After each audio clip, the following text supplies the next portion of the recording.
रास रमती हती यमदणी जीभ पर जणन पद नुपुर झणकार थाता तेदी सचर ने अचर सौ मुग्ध बनता हता ताल दई संग मां गीत गाता।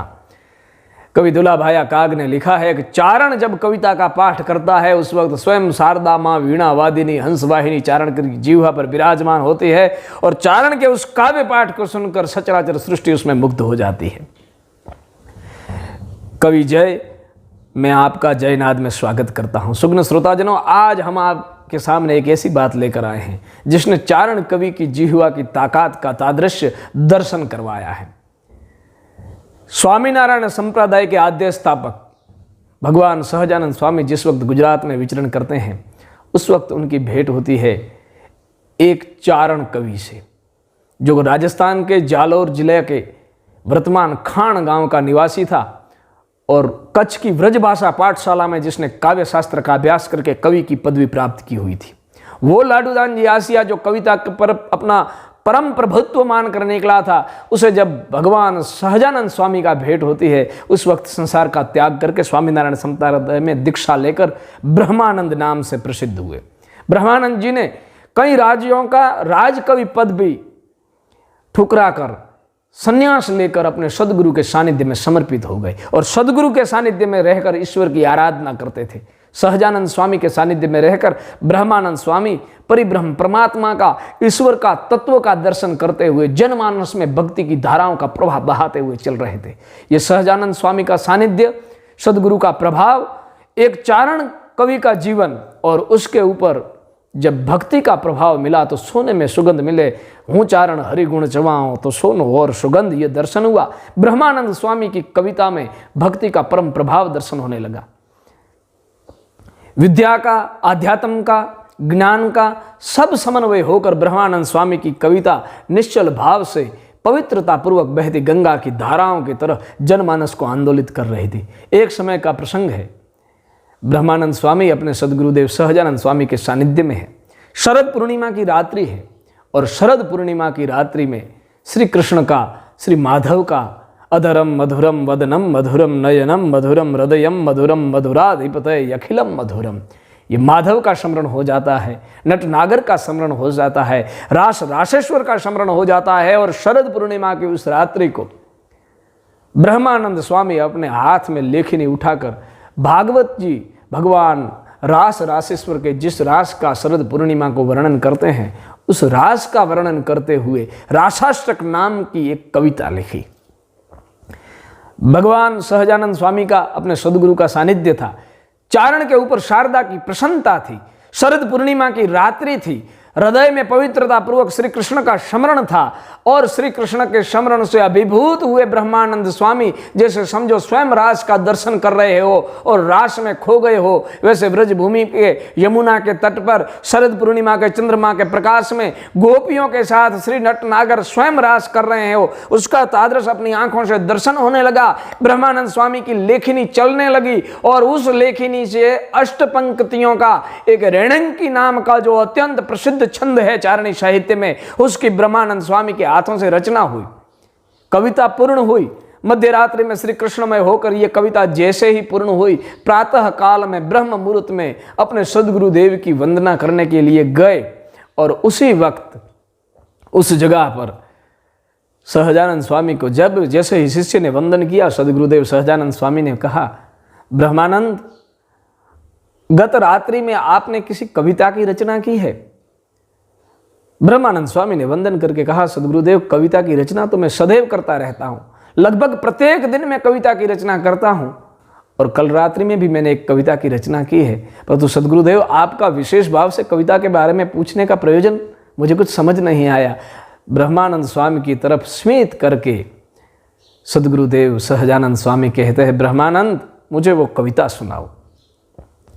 ब्रह्म मुहूर्त का समय सदगुरु को एक शिष्य, एक चारण कवि कविता सुनाता है और ब्रह्मानंद स्वामी ने जो शरद पूर्णिमा की रात्रि को कविता का सर्जन किया था वो रासाष्टक प्रथम बार अपने सदगुरु के सामने प्रस्तुत करते हैं। एक निशि शशि उदित यति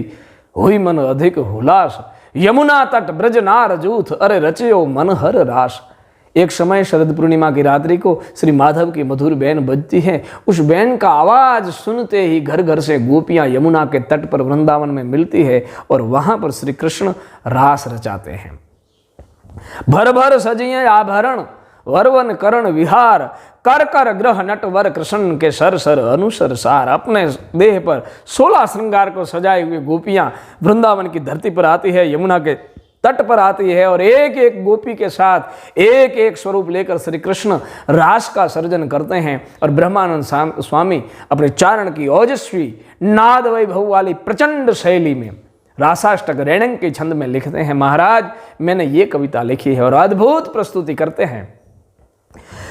कई सार सार पार सधर यमार तारे अनुसार कार कार बार धर मैल कराए हरि हर सूर्य बार जसर यति मन हर बार बार यूर यति हर अकबर निर्गत नर प्रभार प्रभार गण निर्जर निकर मुकुट सिर सवर्ण में गण राव पट भरर घर पद घू घर रंग भर सुंदर श्याम रमें जी रंग भर सुंदर ऐ श्याम रमय जनन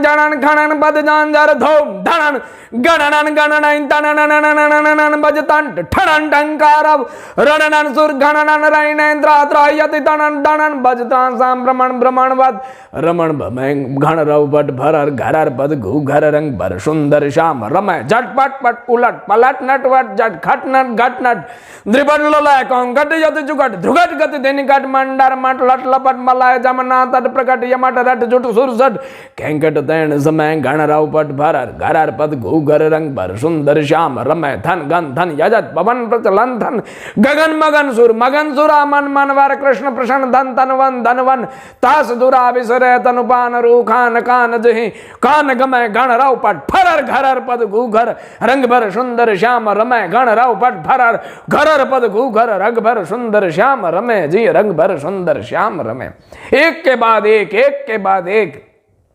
रणंग की छंद का नाद वैभव हो रहा है। एक से एक पंक्ति ब्रह्मानंद स्वामी के मुख में से अविरल स्खलित प्रवाह बहता जा रहा है। मंत्र मुग्ध होकर सदगुरुदेव सहजानंद स्वामी इस स्तुतियों का, इस पंक्तियों का रसपान कर रहे हैं। अनरमत मनोहर रास सदा सुख वास सनंतर प्रबल गोप जन पास कमल आभास ससीकर विहिरत करत विनोद मोद अंतर नहीं मावे। जैसे ही रासाष्टक की अष्ट पंक्तियां पूर्ण हुई और उसके कलश का छपय सुनाया, रमत मनोहर रास सदा